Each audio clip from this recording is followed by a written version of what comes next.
Hi, I hope you're enjoying the 2023 Project Search Conference. My name is Emma Larcher, and I'm going to be talking to you about some of the lessons that we learned throughout the first year of our program. Our team has just completed our first year of the program with 10 interns. Throughout the year, we were faced with various obstacles with departments, students' interests, as well as students' needs. But despite the challenges, it was a successful year. The host business hired 4 of our students with an additional 3 who were hired within the community prior to the end of the school year. With our success came ups, downs, and many lessons learned. During the summer months, I began to prepare the students for the upcoming school year. I began transit training in July, and once they were able to ride the bus alone, I started to book in-person appointments in the community that would allow them to practice their transit skills. We got all the hospital requirements completed, which consisted of immunizations, criminal reference checks, as well as student ID badges. We also thought it'd be beneficial to have a team building day, where the students were able to meet one another prior to the first day of school. The team building day consisted of team building games, pizza, and a quick swim to end the day. Closer to the start of the school year, we connected with our business liaison to set up a tour and did some wayfinding while we were there. They learned where their lockers were at the classroom, where they'd be eating, and which entrance they'd be needing to come in from. We found that having this set up prior to the first day of school helped relieve some anxiety. During orientation and transition weeks, our instructor required time to prep lessons. During this time, the skills trainer acted in place as the instructor and taught life skill lessons that pertained to the needs and interests of the students.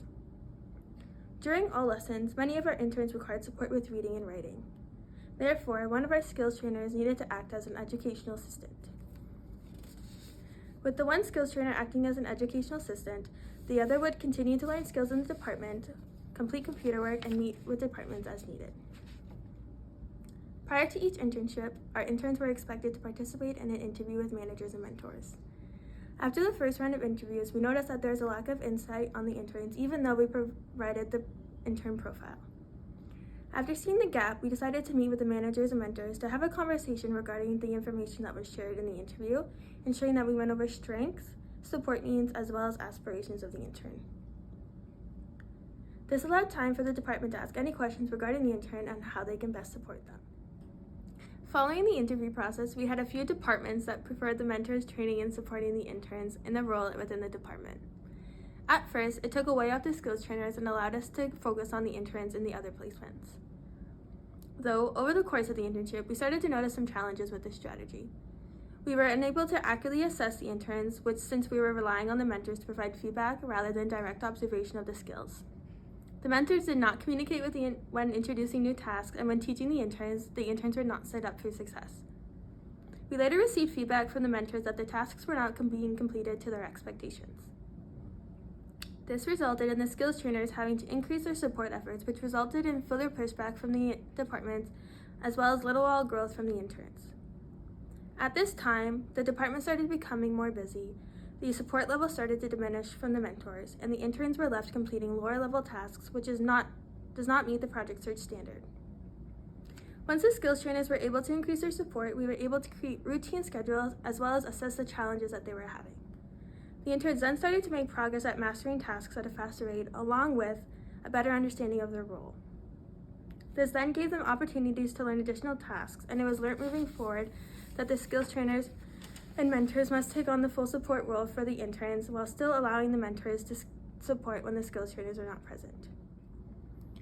In the beginning stages of the first internship, the Project Search staff would meet in the morning to create a support schedule for the day. We thought that it would be beneficial to incorporate an instructor into our support schedule. This allowed the instructor to make connections with the department and managers while simultaneously allowing us to better support the interns. We were able to have longer check-ins with each intern, opposed to quick and minimal check-ins as we would with the 2 skills trainers.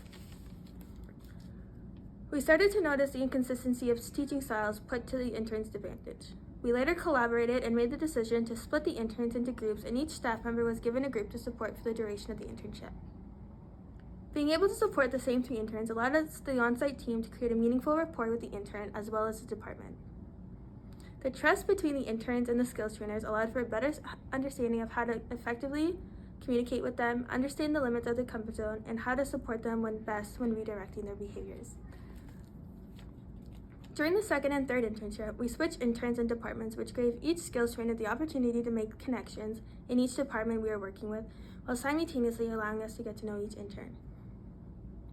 With that being said, we found that some interns preferred a different style when they were having a challenging day, so the on-site team would switch off as needed to best support the intern. We had our first transition week the last week before Christmas break. We participated in a school dance, a gift exchange, hosted an appreciation lunch with our managers and mentors, and focused on some curriculum work. We ended the year on a high with all the festivities. After the 2-week vacation, the interns returned and started their second internship without having time to readjust to the routine. We were faced with lack of motivation, negative attitudes, and poor feedback from some of the departments. After the struggles we faced during the beginning stage of the second internship, we agreed to switch our transition week to when the interns returned from vacation. This allowed the students to have a slow integration back,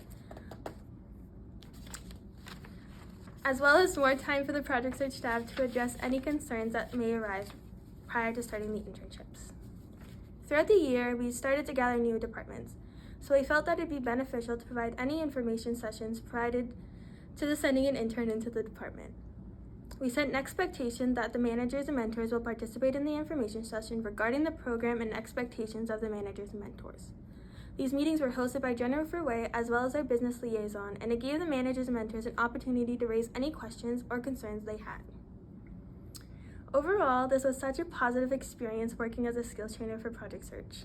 I have built relationships with the interns, made connections with departments, and I have been rewarded with the success of seeing any interns accomplish their goals. In the future, I will continue to implement the things I have learned so that the program and Subby will continue to strive for the highest levels of success.